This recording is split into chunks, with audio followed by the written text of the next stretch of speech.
That's the thing about the MPR 5.56. A big explosion at the end of the barrel there. Lots of air, lots of fire coming out. Wouldn't be surprised if I knock it over again.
Well, I think I went 20 for 20.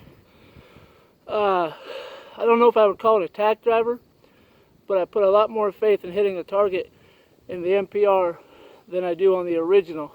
That's just a better barrel system. Seems to be longer. You got a full length grip on it. I might hold on to it wrong. I don't really care. I shoot what feels comfortable to me.